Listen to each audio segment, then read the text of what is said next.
So something I've talked about before, like I read a lot of books, I listen to a lot of podcasts. I'm always looking to learn new things. And from our health coaching, we get, because as a coach and as a client, we get access to a lot of great information and great trainings and weekly webinars and things like that. And when you work on your personal development, you're not going to learn something like life changing every single week, every single time. Like every day when I read my personal development book or listen to a podcast, there's always some great information, but not everything is like, oh wow, like I haven't heard that before, or haven't heard it worded in that way. And something we've been working on for a while now is learning how, and we realize like the biggest issue with people and why they're out of shape is emotional eating. When we eat bad, we want to like try to cope with that with food. When we're in a really good mood, we want to celebrate with food. When we're angry, we want to eat food. When we're depressed, when like we lose someone, when we have a bad day at work, regardless of the emotion, we end up eating. We end up using food as a reaction to that, and that's why so many people are unhealthy. And so I've known this part for a while. So far, what I'm saying, like I've known this for a little bit, and that's what one of the things we focus on is that like a healthy mind and everything too, and helping overcome those emotional ties to food. But as I'm listening to one of our amazing webinars tonight, which is for our clients, the speaker on there, Jared, he was talking about how when he was 4 years old, he won his first soccer game, and his mom was like, "That's awesome. Let's go get some ice cream." And then there was something else, and for the life of me, I can't remember exactly what it was, but he had something bad happen one day, and he was really sad. And his mom was like, "I know what will make you feel better. Let's get some ice cream."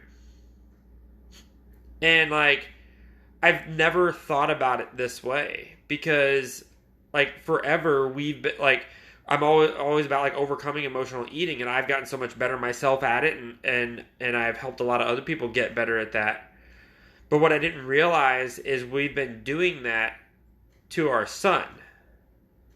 We've been like, I mean, he eats fairly well. The kid has never had a soda. Like he's had cake, he's had pizza, like he's had bad things. It's not like the kid eats perfect at all. We could definitely do better with what we feed him a lot of times. Overall, he's better than average. But what I never even thought about the fact, like I've been focused so long on helping people stop the emotional eating, and we've been teaching him like that. I figured out where it stems from. It stems from when we're kids. We're taught it and we don't even realize it. Jared in our webinar, he was talking about, he's like, so when I was happy, I ate bad, and when I was sad, I ate bad. It's like, so what's the difference, happy or sad? So not only are you losing touch with your emotions of what your emotions are, but now no matter the emotion, you're treating it with food. That's what causes all our problems, because we always have some sort of emotion going on. So every time, regardless of what it is, we're eating. And a lot of times it ain't the good stuff. Who is like, oh man, I'm gonna go celebrate with some broccoli? Nobody. Who, when they like lose someone or someone's like, all right, I'm just gonna go eat some broccoli? No one. It's always the comfort food. And I realized that we're doing that to Clark. Like when he's in a bad mood, we'll get him something at Quick Trip. And it's typically like something really tiny. But still, we'll get him a cookie or a tiny piece of chocolate. Or when he's in a really good mood, we're helping him become an emotional eater, and that's awful.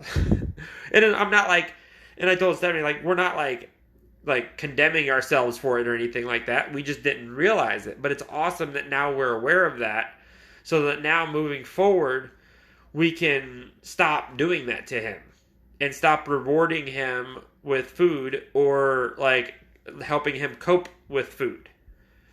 We can use other avenues to overcome those emotions without having to rely on food, and use it and teaching him how to use food as fuel for his body as it should be.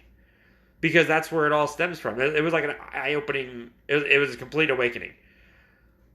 It's like, that's our solution. I've been trying forever, like, to figure out our solution. And we're like, we focus on the healthy mind and the healthy body and everything.